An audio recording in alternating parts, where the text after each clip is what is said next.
18 years old at first year college ako nang mapunta sa poder ng tita ko na itago na lang natin sa pangalang Monica. Iyon ay dahil ipinasok niya ako bilang scholar ng company na kanyang pinaghahanap buhayan. At noong makatapos ako ng 2 taon sa college, ay kinuha naman niya ako para maging tao o bantay sa bahay na kanyang naipundar dahil sa pagiging matyaga niya sa hanap buhay. Bahay na naipundar niya bago pa ako nakagraduate ng college at bahay na madalas naming puntahan kung saan sa tuwing ipapasok.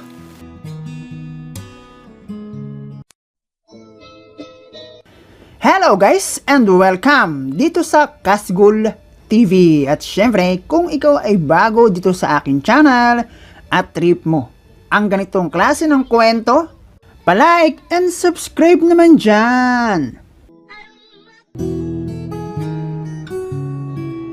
Itago mo na lang ako sa pangalang Philip, 37 years old, marriage, may 2 supling, mula sa babae na itago na lang natin sa pangalang Ana. 19 years old ako nang makarating ng Manila para mag-aral ng college sa tulong ng aking tita at siya nga ay si Tita Monique. At hindi may tatanggi, nasa 8 magkakapatid ay siya ang pinakamaganda. Pangalawa siya mula sa bunso, and that days ay naghahanap buhay siya bilang company auditor ng company kung saan ay ipinasok niya ako bilang scholar. Scholar na may konting trabaho, lalo't inaccept nila ako bilang stay-in at may sariling kwarto bilang sa mga driver. Hindi naman mahirap ang naging kapalit ng aking pag-aaral. Yun ay basta makapasa at maging isa ako sa tutulong para maging malinis ang paligid ng company. At sa aking pakikilahok sa mga driver ay doon ko nalaman kung gaano kakilala si Tita Monique. Hindi lang sa pangalan, posisyon sa company dahil mukhang mas kilala siya dahil sa taglay niyang ganda at kaseksihan. At ang isa sa hindi ko malilimutang sinabi ng isa sa mga driver ay parang pinagtabing niyog na may bunot pa ang puwet malar dahil sa ganda ng hugis niyon. At pag siya raw ay na-regular, ay isa na raw siya sa magiging manliligaw ni Tita Monique. Pagka-graduate ko ng high school ay naging alanganin kung makakapag-aral ba ako ng college. Iyon ay dahil 4 kaming magkakapatid at sa probinsya kung saan ako lumaki at nagkaisip ay walang maayos at permanenteng trabaho si tatay. Dahil ano ba ang meron sa amin? Kahoy, uling, bukod doon ay elementary at high school lamang ang medyo malapit na school sa lugar namin. Na mula sa aming bahay papunta sa school, noong ako ay mag-high school, ay kaya naman ng kulang 3 oras na lakad. Kaya 3:30 pa lamang ng umaga ay gising na para sa umaatikabong lakaran. At dahil sa tulong ni Tita Monique ay nakarating ako ng Manila nang kanya kong ipasok bilang scholar ng kanilang company. Ayos naman at first time iyon na makisalamuha ako sa kung sino-sinong tao at higit na matatanda kaysa sa akin.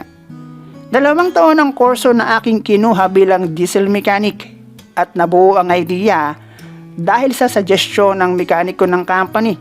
At ang una kong natutunan sa kanya ay kung paano magbaba at magbalik ng transmission ng sasakyan. Hindi ako nagka-jowa noong high school at sa tingin ko ay dahil sa pag-aaral lamang ako nakafocus at kung saan ako kukuha ng baon sa tuwing papasok ng school. Dahil obviously, isa sa aking kaklasing babae ay merong gusto sa akin. Itago nilang natin sa pangalang Maya, pangatlo sa matalino sa aming klase. Kilala bilang masungit, matapang at astig dahil inakala namin na siya ay isang tomboy. Iniiwasan ng mga lalaki na aking kaklase maliban sa akin dahil pagdating sa akin ay ang beauty ni Maya at ang pagiging babae niya ang nangingibabaw. Madalas niya akong pakopyahin ng assignment, bagay na hindi niya ginagawa sa iba, na madalas pa nga ay bulungan ng marami sa aming kaklase na bakit si Philip pinapakopya ni Maya? Siya nga kasi ang crush ni Maya. At madalas akong makatanggap ng sulat mula sa kanya kapag hindi ko siya naihatid sa sakayan ng jeep pag uwian sa hapon. Sulat na nakasaad ng kanyang feelings na siya ay nagtatampo sa akin. Ay ewan. Maganda siya at namumula ang pisngi. Yun nga lang ay nahuli ang aking pagdiskarte. Lumipat siya ng school. Wala din kasi sa pagjojowa ang aking focus dahil sa hirap ng buhay.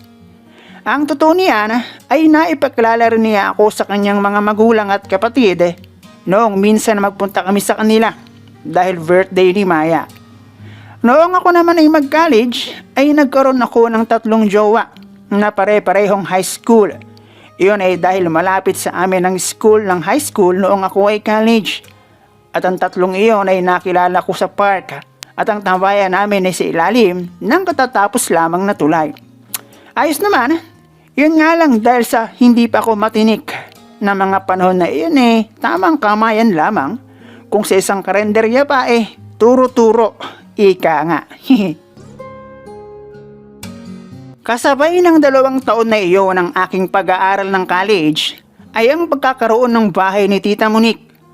Dati kasi mura pa ang bahay through Pag-ibig, bahay na pwede nang tulugan at iyon ang madalas naming puntahan ni Tita Monique kapag wala akong pasok sa school.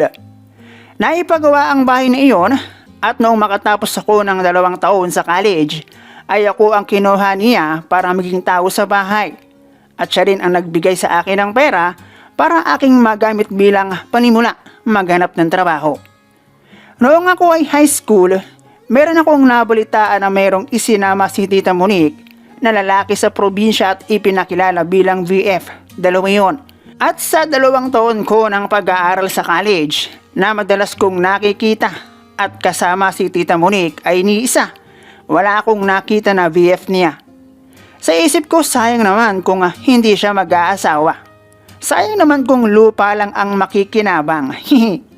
Hanggang sa isang araw ay nagulat na lang ako sinabing siya ay ikakasal na. Sa isip ko noon, ang swerte naman ng kung sino ang Poncio Pilato na iyon. Jackpot, ika nga, berhen pa. Ako ang nanatili sa bahay ng Tita Monique ng matagal na panahon. Dahil mula nang magkaroon ng mister si Tita Monique, ay doon na sa poder ng mister niya siya nanirahan. Malayo kung saan naroon ang bahay na kanyang naipundar nang dahil sa kanyang sariling sikap. Ilang taon lang ako noon, 22 years old ay tapos na akong mag-aral. Dati naman, kahit 2 years lang sa college ay malaki na ang tsansa na ma-regular ka sa trabaho nang walang bakera. Nasa 5 taon din akong free ng bahay habang nagtatrabaho. Dahil nandun nga ako sa bahay ni Tita Monique, hindi naman sa marami rin akong naisama na bebot doon. Halos live-in na nga yung 3 sa kanila. At masasabi kong sulit ang aking kapanahunan ng pagiging binata bago pa ako nagpamilya. Nag-ibang bansa ako noong 27 years old at ang aking naging trabaho ay related sa kurso na aking tinapos. At sa loob ng 5 taon, nakapundar ng sariling bahay. At noong umuwi ako ng Pinas ay nakakilala ako ng babae na tulad ko rin ay nag-iisa habang nag-i-Starbucks. Nakakilala kami, komunikasyon, ligawan at naging kami. Tingin ko ay napabilis kami dahil meron akong sariling bahay. Nakasal kami at ngayon ay 4 years na kaming kasal. May 2 supling na kami ni Ana na siyang aking naging misis. Hindi ko na siya pinagtrabaho at para hindi siya maburyong ay nagpagawa ako ng tindahan na pwede niyang gawing pampalipas oras sakaling naiinip siya.